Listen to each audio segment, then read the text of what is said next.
Well, hey there, slingers. Welcome to another Wordslinger Podcast. I'm glad to have you here, and this is going to be a solo slinger episode, so stick around. It's the Wordslinger Podcast, where story matters. Build your brand, write your book, redefine who you are. It's all about the story here. What's yours? Now, here's the guy who invented Pants Optional, Kevin Tumlinson, the Wordslinger. Wordslinger. Well, I am Kevin Tumlinson, the Wordslinger. I'm glad to have you here. It's been an interesting couple of weeks. It's funny because I just recorded the Writers Inc. podcast with the team, and we opened up and we're just talking about weather for the first few minutes, about tornadoes and ice storms and hurricanes and earthquakes, because apparently JD went through an earthquake up in the Northeast, which I didn't even know I didn't know they had earthquakes on the East Coast. So yeah, never been through an earthquake. Thankfully, I've never been through tornadoes either, but I have these vivid nightmares about tornadoes. I've never actually seen one in real life. Knock on wood, and thank God for that, because they scare the crap out of me. Now, hurricanes. I've been through a lot of hurricanes in my life. Not something I enjoy, but you at least they're coming. But tornadoes and earthquakes and things like that, tsunamis, man, you just don't ever know that stuff's coming. So, but anyway, that's not why we're here. Actually, why are we here? These solo slinger episodes tend to be my opportunity to kind of just riff with you, spend some time chatting with you about what's going on, kind of on the scene, as it were. Something I've been kind of playing around with lately. I recently interviewed for the Writers Inc. podcast. I recently interviewed someone from Substack. I don't know. I think I'm pretty sure I've talked about Substack on the show before, maybe not formally. It gets a lot of mention. I started using Substack a couple of years ago. I actually created, a paid Substack subscription back in, I think, 2023. And that's actually where I wrote my my book, God Mode. I actually wrote it as a sort of serialized story on Substack for the paid subscribers. And now you can just buy that book. But that was an experiment, and I wanted to see how that went, because, I had all these, this is a brand new platform for me. I wasn't sure how to go about, capturing attention.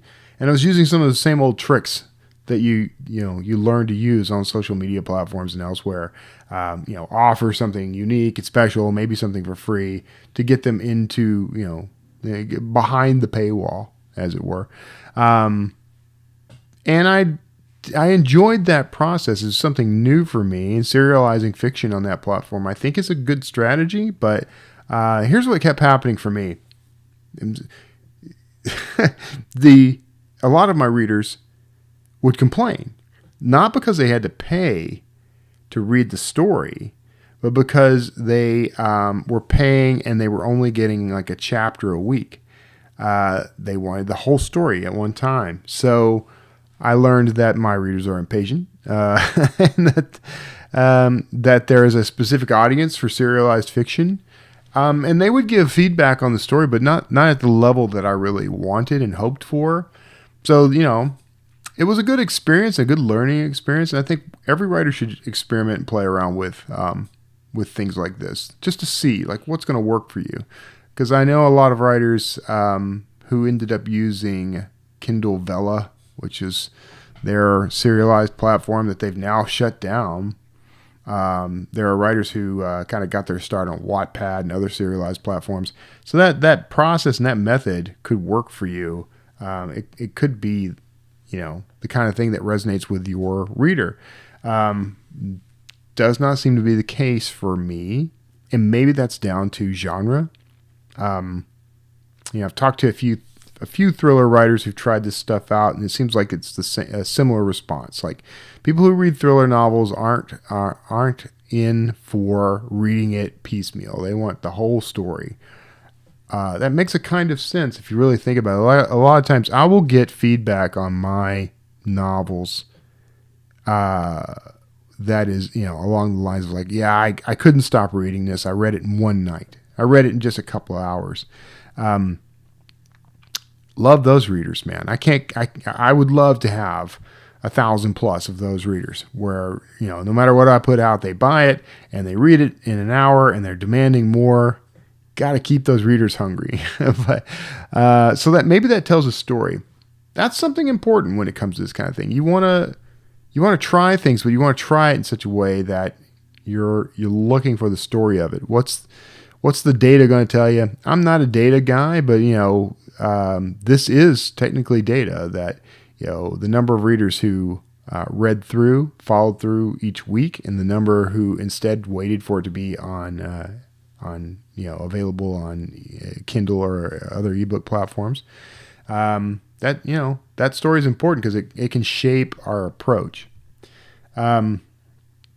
There's an kind of an adage, I guess, some sort of modern day adage. So first of all, and I forget where I heard this, so maybe you can Google this, and maybe I should Google it, but I think it comes possibly from Atomic Habits, or one of those books, one of the books about developing good habits. And the adage is that you only rise or fall to the level of your process.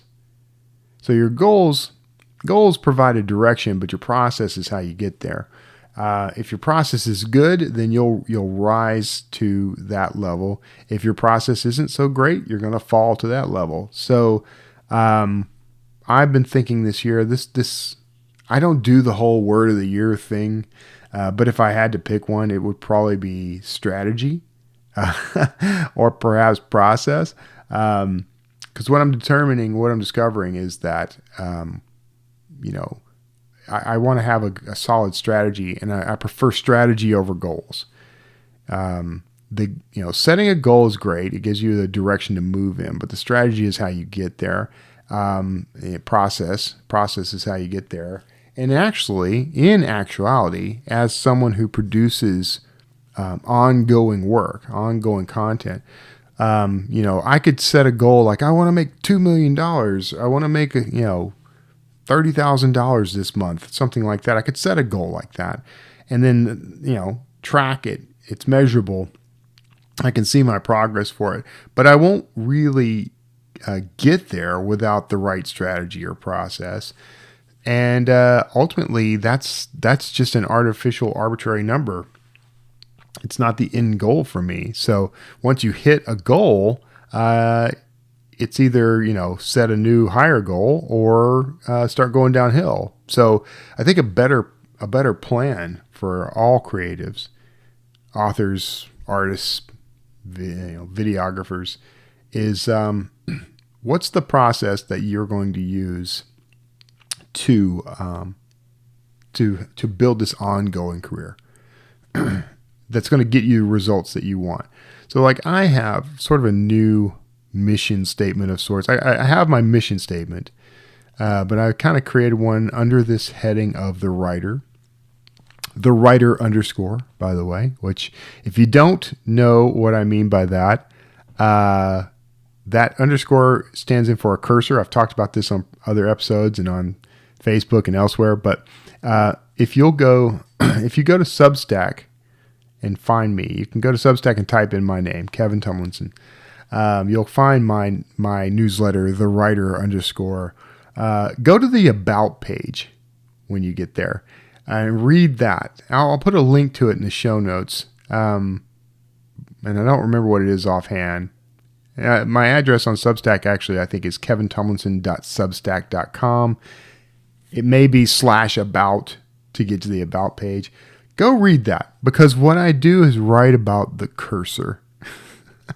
And I think in my last episode, at the note at the end, I talked about that a little. that origin story of the word cursor and why it's part of my I hesitate to call this a logo. It's like my mark, the writer underscore. That underscore is meant to be a cursor, and it's meant to indicate that writers write. I am an author. I have written. That's always going to be true. It can't be taken away from me. But if I'm going to be a writer, it's an ongoing process. One of the things that I discovered, this is why writing is important. Writing allows me, and probably would allow you, to sort of discover things about yourself as you go. As you start to try to explain things in writing, it solidifies ideas that maybe were only half formed or you didn't even know were there. But I had a realization that there's actually two people involved on either side of that cursor. The writer, which is me in this case, the cursor indicates that that's my activity. That's the ongoing thing that I have to do in order to continue being the writer. I have to produce, not in a frantic track before the train way, but in the way that I've always done it throughout my life and career, which is, I write because I don't have a choice. I write because it's the air I breathe, as Kara says. It's part of my identity, but it's just this thing that I have to do because it's a part of me. On the other side of that cursor, though, is the reader, or in this case, like the listener or the viewer. You're participating in this too. That makes that cursor sort of the center point of a collaboration between creator and consumer, if you will, writer and reader. Video producer and viewer. So that's what that symbolizes to me. I had this epiphany because now as a believer in Christ, in God, I've learned over the years about things like synchronicities. I believe that God uses synchronicity as a kind of language to talk to us. And, this is a Jungian kind of philosophy. You can read Carl Jung and see this in action, get more about this. He writes about synchronicity quite a bit. And for all practical purposes for this, he defines a synchronicity as a meaningful coincidence.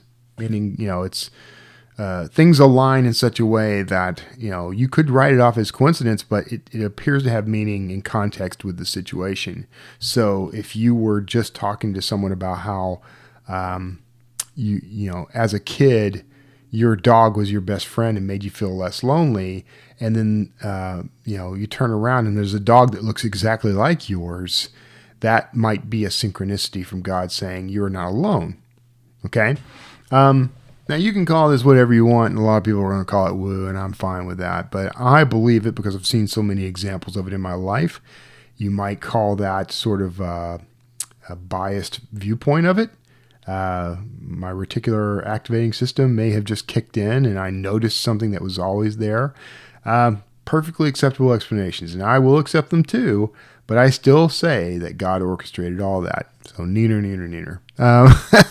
But the thing that's been happening in my life, and this maybe is not quite in the definition of synchronicity, but is sort of in the same vein, is that I've got a string of things that have happened throughout my life that have gotten me to this point. Everyone can say that, but there's specific things happening in my life that I can look back and see where certain decisions and choices I made that would seemingly be unrelated suddenly click into place as if they were part of a plan. One of those was when I started my Substack. I called it the writer underscore. And if you read the about page, you'll see kind of the origin of this. But, when I first wrote it, when I first created it, in that little blank that said, what's the name of your newsletter, I first wrote the writer, no underscore. And I knew I was going to get some eye rolls from that. I've gotten eye rolls from that kind of thing over Facebook ads and things like that. I was in this headspace of like, that is my identity, that I am the writer. That's what I am. If you talk to people, if someone is talking about me, that's the thing they're going to use to introduce me. Hey, this is Kevin. He's the writer, or a writer at least. It's such a part of my identity. So I was embracing that and leaning into that, but it never looked right. And it didn't look right until I put that cursor there, the underscore that stands in for a cursor. And I kind of imply on that about page that I was thinking about this ahead of time, but the truth is I really didn't put it together until recently, why that cursor mattered and why it's important. And I discussed that just now, but I also discussed that in the about page on Substack. So it was just an automatic thing. It was like automatic writing in a way. It was this thing that it just looked right to me. It felt right for some reason. And so I did it, and it's stuck. And I've been writing under that name on Substack now for a couple of years. Recently, within the past couple of months, I've started to embrace it even further. I made it sort of a logo mark for myself. Rebranded all the things, social media and everywhere that my name appears. I use that as a title. Look, I'll even show you. I had these little stickers printed up. If you're watching on video, there's one on my microphone that's identical to this, but it says J. Kevin Tumlinson, and beneath that says the writer _ I made it part of a brand, and those stickers are going on like all kinds of stuff now. I've got some bigger ones on the way. And the point of it was, when people hear my name and they see those words associated with it, that's the image I want to portray to the world. That's the brand that I want people to take away. I've had a lot of titles. Wordslinger is one of those, and I will admit most of these I gifted to myself, but Kevin Tumlinson, the Wordslinger, that's been a thing for a long time. The voice of indie publishing is another. The voice of publishing now, it's shifted. The indie part has been excised from that as I start to branch out and work with people even outside of indie publishing. And all those are great and they're cool. It's great to be referred to that way. I'm fine with it, but my real identity, the thing that defines me to me, is the writing. And so referring to myself as the writer and encouraging others to refer to me as the writer, that's important to me. So as a through line here, as a piece of a growing puzzle, the Substack kind of became a place where I could be a little experimental. In my interview with the person from Substack, she says, the people who are the most successful, I'm spoiling this, so when you hear this on the Writers Inc. podcast, you're going to have to pretend like you didn't know this. But she says the people who are the most successful on Substack are the ones who figure out that they shouldn't try to game Substack.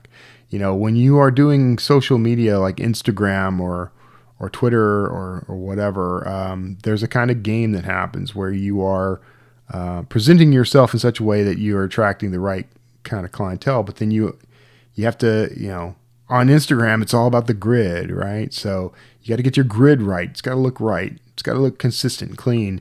If you're on TikTok, there's a certain process that people say you should do to gain an audience and keep an audience, a certain consistency in posting. Same with YouTube. There are a million strategies for how to succeed on YouTube, but almost all of them involve, how often you should post and everything from the length of the content to what the thumbnail looks like, to the titles, to, how you write your description. There's all these processes. And so what people do is they try to figure this stuff out and they try to game that system in order to gain followers.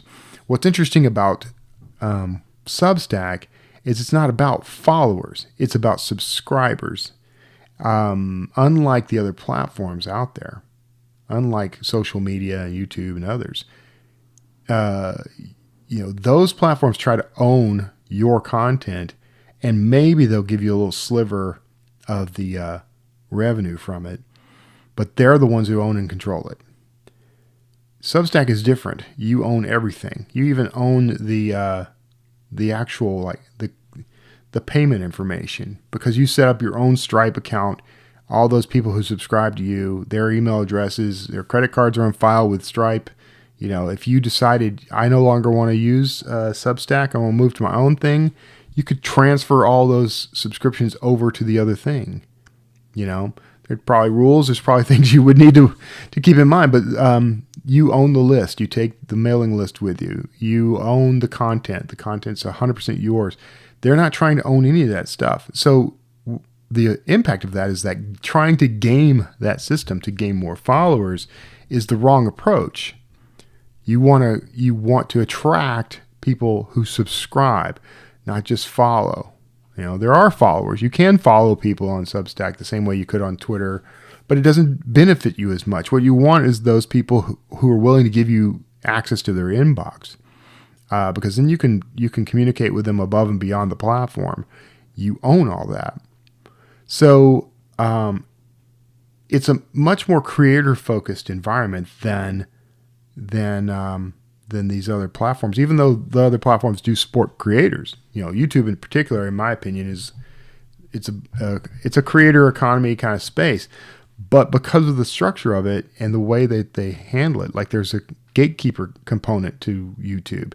If you don't get 1,000 subscribers with X number of hours of viewership, you don't even qualify to monetize your channel. And once you've monetized, there's rules, and they can demonetize something because their algorithm found a keyword in it. You said the word Nazi, and therefore you are no longer going to be monetizable. It's crazy. It's ridiculous. This show is currently on YouTube as well as on other like podcasting platforms. But I'm starting to kind of consider a new strategy, which I'll talk about in a minute. So that conversation was very eye-opening for me, because I do love Substack, and I love it for all the reasons she described. I'm an independent creator, always have been. I'm fiercely independent about it. I've been struggling for a while now to like, how do I get to a new level? How do I increase my discoverability? And there's all these tools out there like TikTok and Instagram and YouTube, you know. But I don't like playing by their rules. Let me loop back, though, because the idea of trying to game the system to gain those followers, the reason it doesn't work on Substack is because everyone's there for that authentic relationship and engagement with those content creators. So you can, as a writer, as a, someone who's doing audio or video, they've added live streaming, although it's not available to just anyone yet. Which is frustrating. But the point, though, is that like you're not going to get ahead by gaming this system. You're only going to get ahead by creating content that your readers enjoy and interact with. And then it's all about you. It's your ecosystem. It's your platform. It's like having your own social media platform that you're bringing people into. And Substack is a discoverability tool that lets them discover your new social media network. That's what it kind of comes down to. So no gaming the system. And in fact, we talked about the whole paid. So, our tendency as creators, we've been trained to think like, okay, I can monetize this if I can draw people in. And so I'm going to offer exclusive content on this channel, and they can pay and get access to exclusive content, which means that not only do I have to do all the free stuff that brings in the free subscribers, who want to just read my stuff, then I have to do a whole separate thing as part of my business, so I can monetize it. Well, here's what we've discovered. If you're being authentic and genuine in what you're creating and you're really engaging with that audience, you don't have to do anything extra at all. You can just have the paid subscription available, and then Substack prompts these people to go ahead and pay that to support you. And I just occasionally say, hey, look, if you want to support me, support my work, if you like what you're seeing here, I don't charge anything for it, click this. And occasionally I will give them something special behind a paywall that they couldn't get otherwise. I don't make a big deal of it. I don't make it a regular thing. It's just it's a special perk of that I offer to those people who are supporting me when I have something to offer. And that is slowly growing my presence on Substack. I love this as a tool, but what I decided after that interview was like, okay, I've been kind of casting around trying to find like, what's the strategy for me? What's the process that I need to embrace?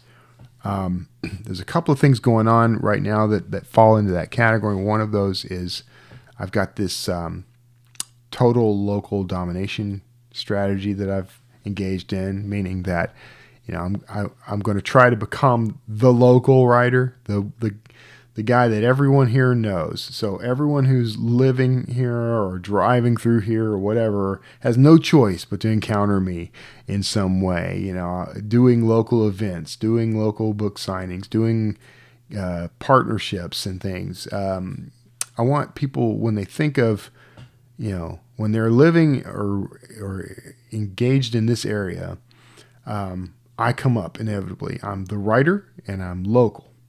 And then as I get to a certain level, I want to expand the bubble a little. So right now, you know, I'm trying to capture Georgetown, Texas, and, you know, kind of in the Austin area, as my local.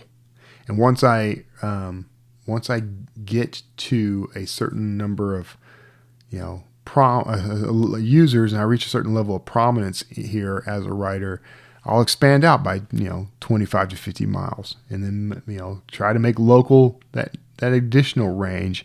And I'm just going to keep doing that until I conquer all of Texas, and then Texas and Oklahoma and Arkansas and, you know, the neighboring states, and then the United States, and US and Canada and Mexico, and then, you know, from there, the world, right? So rather than trying to attract, you know, 1 million readers globally, which I'm still going to do. I mean, I'm still putting things out there, but my energy, my time and money are not going into that as a pursuit.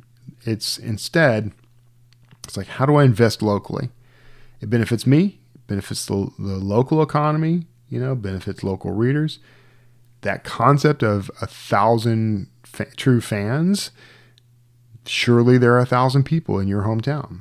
So you focus on them first, and then you use them to finance the next 1,000. And this is a symbolic number to me at this point. I have well over 1,000 readers on my mailing list, but it you know, this is a good tool for growth.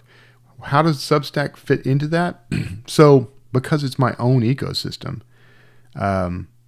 as I attract people into it, no matter where they are in the world, they become local to me, right? So this is the same strategy. It's just translated into a digital landscape. What I decided was this Substack fits so well with the way I operate, the way I think and work, that it is the right tool, the right resource for me to move forward. I've tried all the things. I've tried to conform to the way everyone says it should work, with YouTube, with podcasting, with social media, he said, not lisping.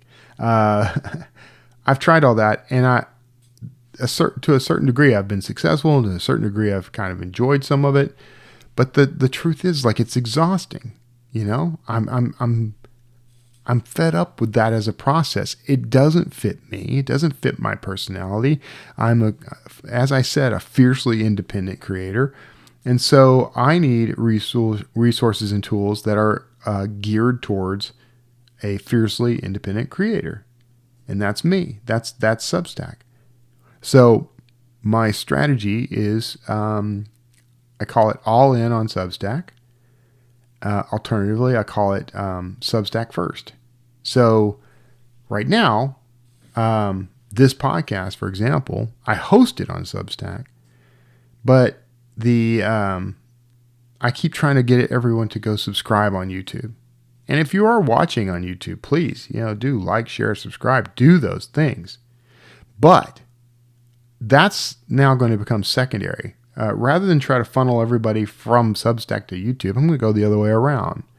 because all the real fun is happening on Substack. There's stuff that's going on Substack that you're not seeing on YouTube. You're not hearing in this podcast that you listen to on Spotify or the podcast app on Apple or wherever you listen to your podcast. There's a whole world of content and interaction and engagement happening on my Substack that you're not going to have access to here, and because you can't, because it's a walled garden of sorts, because of the nature of it. So Substack is a purely multimedia space. It's a purely creative space, even above and beyond my own website. I still have a Squarespace website, and I'm probably not going to get rid of that anytime soon. But if I were starting over right now as an author, or if a brand new author emerged and wanted to know what I thought they should do in order to start building their presence online, I would tell you 100% unequivocally, you should get a Substack account, and that will allow you to have a basic website, a newsletter, a way to monetize your content immediately, and a whole host of other resources. You can do podcasts and videos and all those things from there. And I think that the all-in approach is I'm going to learn about and use every single Substack tool in order to shape my presence. And all of that is going to be under the heading the writer _ because I think that Substack, of all the platforms available to me, is the most in tune with what I mean by that. If you're watching on video, I keep looking over to my right because I have this magnetic chalkboard that has things on it. I wrote I am the writer _ and I have little note cards of things like my mission statement, some scriptures that I believe in. I have a Post-it that says, "You do the work for God." That's something I'm trying to remind myself, is like there's scripture. It says Psalm 37:5. Actually, I'm going to read it right off the board. It says, "Commit your way to the Lord, trust Him, and He will establish your plans." That's such good news to me. It's like learning that all I got to do is say, "Okay, God, here's the way I'm trying to go. This is my end goal, my end game, and I don't have to struggle anymore." If you are if you've looked into Eastern philosophy, I've talked about this before too. There's a philosophy of Wu Wei, which could roughly translate to effortless living. That seems to be the exact same concept, is to, don't strive and don't go through strife, don't struggle, learn how to flow with things. It doesn't mean you don't try. It means that your effort is in sync with what's happening in your life. The same way, if you were going down a stream in a boat, if you had an oar or a rudder, you could direct your direction. You're going with the flow of the water, but you can determine what bank you go to, and you can stop at any time. If you're on the ocean and you have a sail and a rudder, it's the same thing, So you're going with the flow. That doesn't mean you're just letting things dictate where you end up. It means that you are allowing whatever's happening in your life to be the engine of movement in your life, so that you can relax. You don't have to try so hard. You're just going to accept what's happening, and rather than fight it, and then use it as momentum to move to where you really want to be. That's my operating philosophy now. That's my part of my strategy, part of my process, is to look at my life now, determine the things that are rudders for me, that can help me change direction, and determine the things that are the river to me, that are carrying me along, and to learn to flow with that. Effortless living, letting God make the plan for me. So, and I think Substack's a big part of that, because I love the idea of owning my platform. I love the idea of having all those things in one place. Will things change? Maybe, because that seems to happen. But they've been around since 2017 or so, and they haven't really changed. They've made changes and updates, but they're sticking to that core principle. I think in terms of like a free speech platform, it's the best there is out there. So that's it. I got a strategy that I'm living by. I got a process, and I'm going to live up to the process. I'm going to rise to the level of my processes. And that means also being willing to step back, reevaluate that process, fix the things that are wrong, excise the things that aren't working, add the things that will help, and try and experiment with those things. That's part of the process too.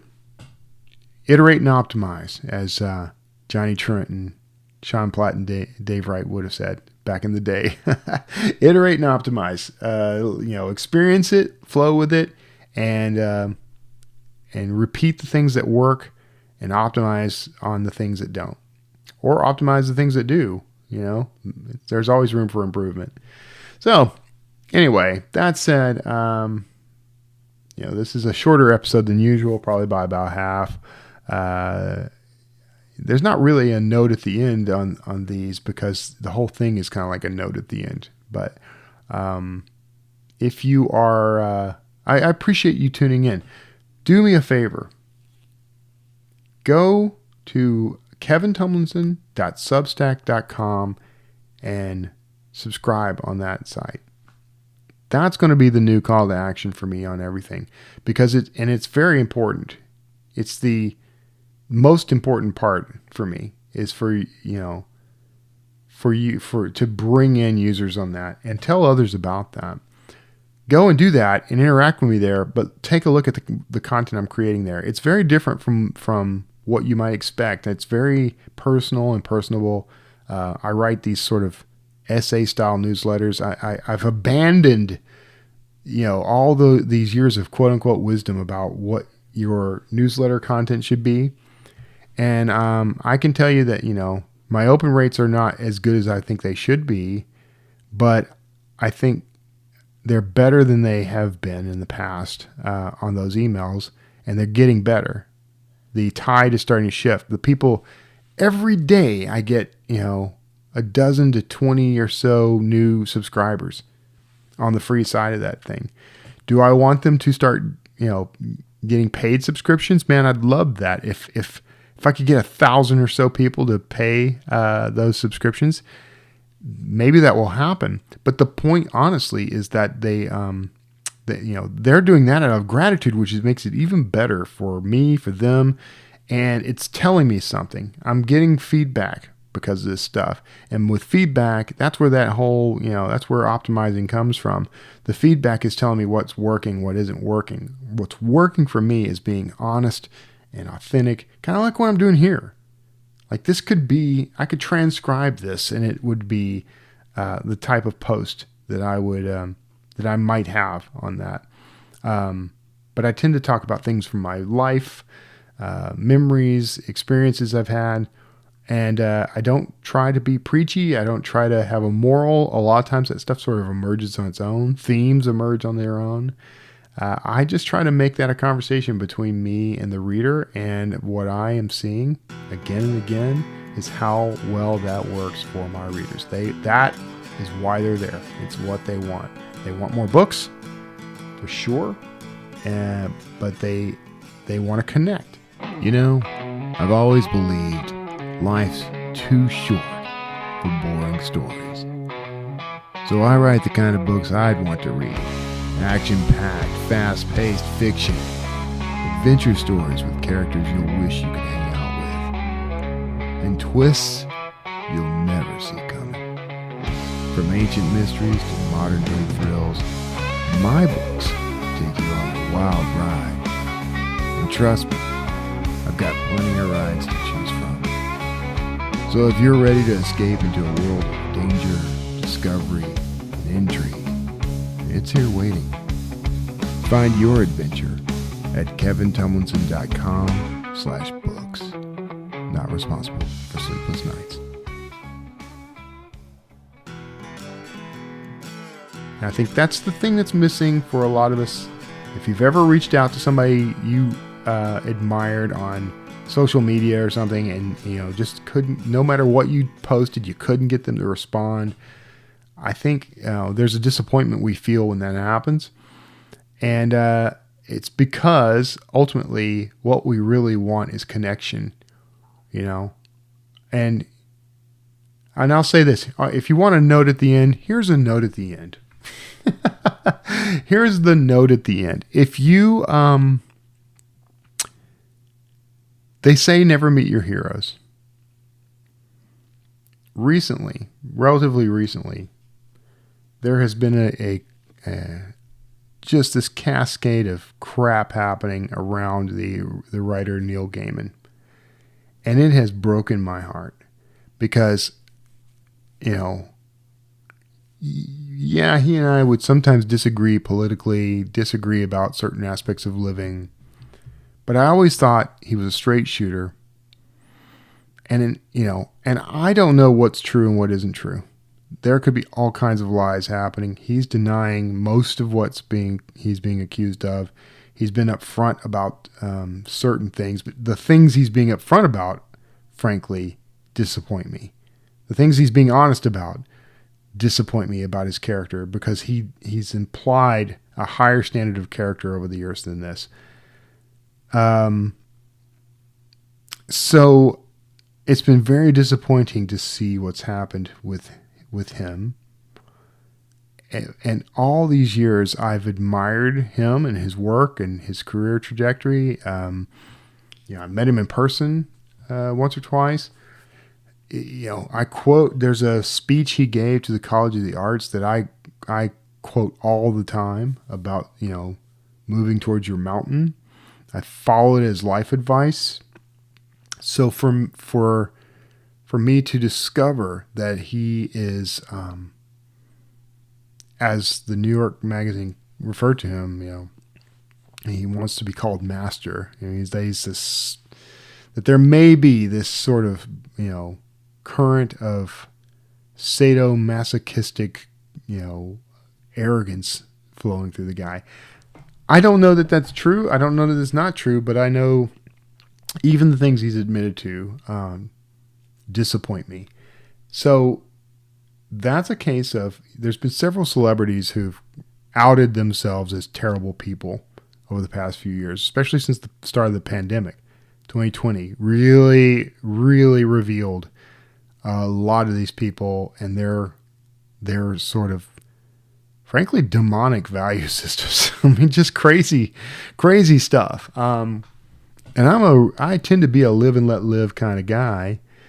If I don't agree with your lifestyle, I'll just quietly wander away. I used to be real bad about confronting people, but I've gotten out of that habit.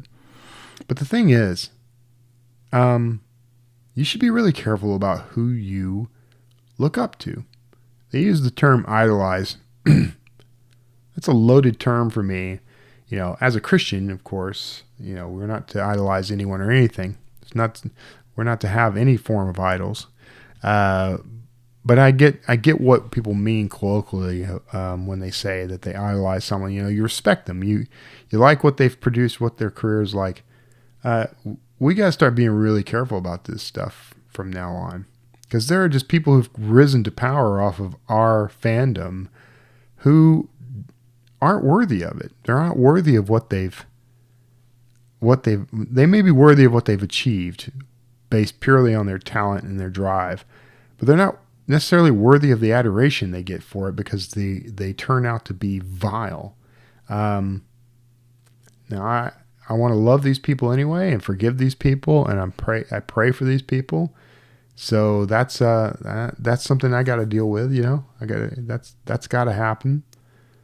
But I'm frankly just sick in the heart from constantly discovering now that people I looked up to and admired are out there behaving like trash. So, which means I got to make doubly sure that I'm not behaving like trash. I've had some moments in my life where I was just not a good person. One just popped in my head where I was at a UPS store dropping off a package, and I I got upset about something and I kind of showed my ass. No threats of violence, no cursing anybody out, none of that stuff. I did sort of belittle an employee, which, I had an existential crisis over that over the next like 3 days while Kara and I were traveling to see family. I was a miserable wreck because I had done this and I felt so guilty about it. The positive of that is that I've changed and haven't done that since. It's been, 2 or 3 years now since that happened. I haven't had a repeat episode of that. So maybe that's why that happened, so that I would finally learn not to be an asshat to people. Some things have happened online that have changed my perspective. I still catch myself every now and then popping off, saying something I shouldn't online, but I'm getting better about that too. I think the process of getting better is worthwhile and worthy. And maybe Neil Gaiman and others like him will do the same. Maybe these experiences will teach them to, be humble, be kind, change. Just because I'm disappointed in who they are right now doesn't mean I have to remain that way forever. So that's important to remember too. Important for both of us. So be careful about who you idolize. Be careful about who you look up to and how tall that pedestal gets.